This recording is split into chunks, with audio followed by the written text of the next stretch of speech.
okay, you're a legend. Is that all that needs to be said? What's it like to be on the other side of the fence, commentating on the race that you've done so well at yourself? Well, a legend of the past, well, let's say. But still a legend. But yeah, to commentate, it's nice to be in there. Sometimes it's a little difficult because you see the tactic of the riders and that, and you, as a next rider, you don't really understand what's happening. But that's bike racing. I think that's the joys of bike racing. You know, you never know what's going to happen. You never know the tactic of a rider, of a team. So there's so much suspense, and it's nice to be involved as a commentator because you're in there in the Tour of France. We do a lot of the races with Eurosport, of course, Tour of Italy and Tour of Spain, and yeah, it keeps you young. What's it like chasing it for 3 weeks?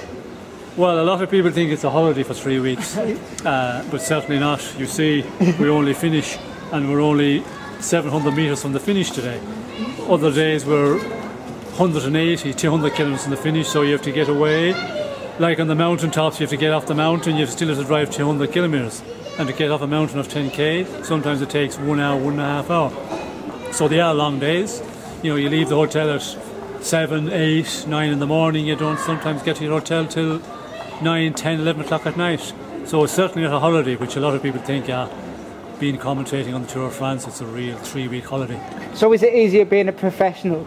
Obviously now, of course it's it easier. It is. I was speaking to. Well, when I started commentating, I remember my first years, and you look at when you're a bike rider, you come out of the hotel in the morning, you get into the bus, and you go to the start.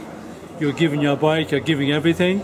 You ride your bike for 4 hours. Sometimes it hurts a bit. You have to, hang on in there. You get to the finish, you get in the bus, and you get all this recovery drink, and you're looked after, massage, and you get a big check at the end of the month. This is not bad. Obviously you're not getting the biggest check working for Eurosport as the pro riders. No, because you can't continue on biking forever. There's a day come when you have to realise you have to get out, and that day come when you have to turn the page and you have to get on with it. So what do you reckon on Wiggins then this year? Well, Wiggins is looking really good, and the team is looking exceptionally strong. But we have Wednesday, Thursday, 2 big days in the Pyrenees, and you just never know. Some of them could have difficulty. Wiggins could have a difficult day. The other ones, could have a difficult day. It's really nervous times. It's difficult times for all the guys in the top 10 in the general classification when you have 2 big days in the Pyrenees. And what about the 2 Irish, Dan Martin and Roach himself? Well, Roach is performing well. In the Alpine stages, the last big one, he lost a bit of time on that final climb to this year. Dan Martin, he has been sick, so he's taking antibiotics. But yesterday he was active. Today he was active again. He was in a breakaway, but it wasn't the one that succeeded and went on to the end. So fingers crossed that he's on the recovery slope, and we might get a stage win before the end of this tour. Fingers crossed.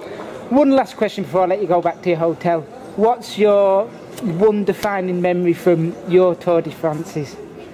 Well, I think the first ones are always the most exciting, more memorable. When I did my first tour, I won a stage in the first tour, and it was a dream. First of all, going to take part in the tour and then winning a stage.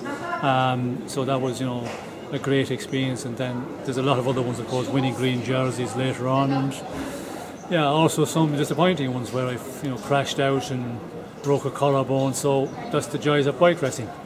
Yeah, it certainly is. Okay, thank you ever so much for your time. And that's a hotel, so... This is a hotel here. You can see with Eurosport it's not grand looks. Awesome.